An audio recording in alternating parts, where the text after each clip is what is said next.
Good morning guys. So, nasa labas na tayo and umuulan siya. 9:30 na nga pala guys.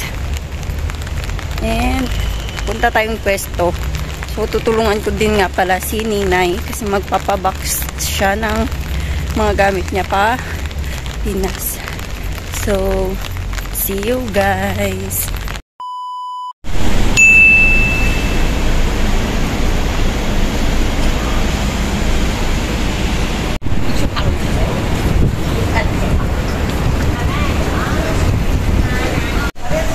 Punta na tayong simula.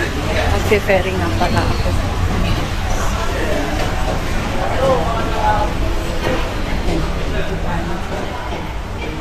Kasi konti na yung tao dito.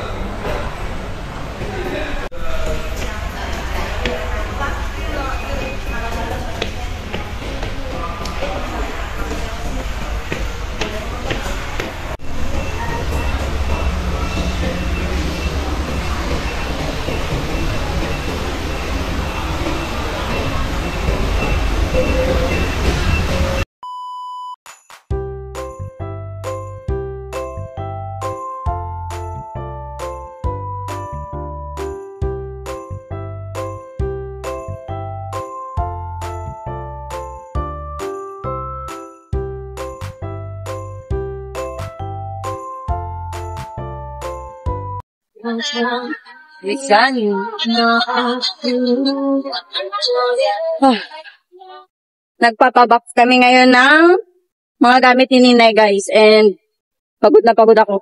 Wala pa akong kain. Yeah. Punta kami agad sa pwesto pagkatapos namin dito kasi may pupuntahan pa kami ni Tita Malu. So, kita-kits! Happy birthday! Happy birthday, Te! Hi, Ted!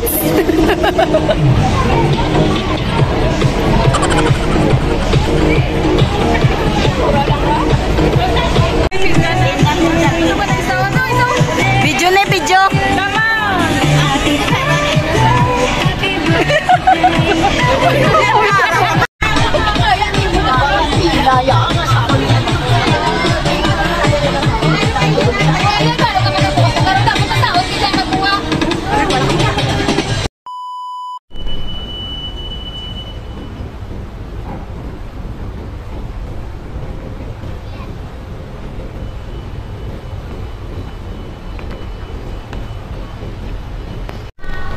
Guys, nandito na ako banda sa amin, pero bibili muna ako ng dinner ko. Dadalhin ko dun sa bahay. So, bili muna tayo dito. Wala akong nabili dun. So, balik ako dito sa taas. Wala kasi yung binibili kong ulam dyan.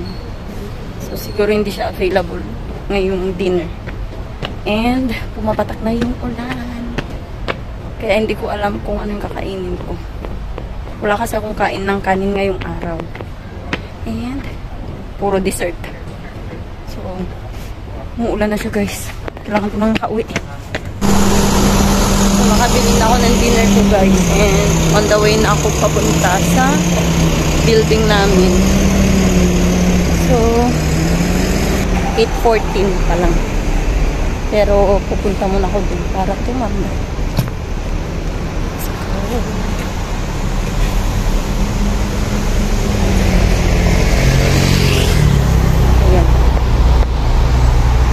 Pagdating ko, kung wala sila, magliligpit lang ako. And then, maliligo ako. Pero kung nandun sila, maliligo lang ako. Hindi na ako magtatapon ng basura or magliligpit ng kama nila.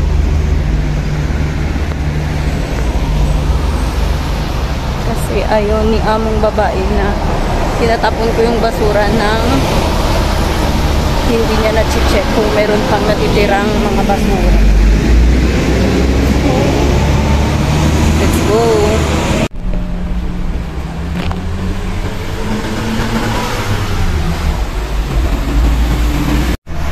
So, walang katao-tao guys. Ako lang mag-isa yung naglalakad. Yung mga buwa ko kasi katulong nandun na sa loob ng residence nila. So, ako lang yung nandito sa labas. Pagod na pagod ako, guys. Kaya, magpapahinga ako pagdating sa bahay. And maaga nga pala ako bukas gigising. Kasi maaga sila bababa bukas. Let's go. Tapos na ang aking holiday. So guys, tapos na akong maligo. And nakapagligpit na din ako ng mga kwarto nila. So mag-skincare lang ako. And tignan nyo guys, kanina pagbaba ko, wala akong kadala-dalang gamit. So ngayon, pag-uwi ko, ayan, mga bigay ni Ninay. And ito, bigay ni Auntie Cecil.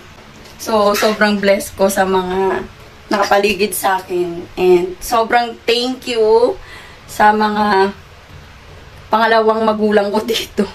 Sobrang salamat, na-appreciate ko. And sana dumating din yung panahon na ako naman ang makapagbalik ng mga binigay nyo sa akin. So, sana i-bless kayo ni Lord. And deserve nyong i-bless. So, thank you po.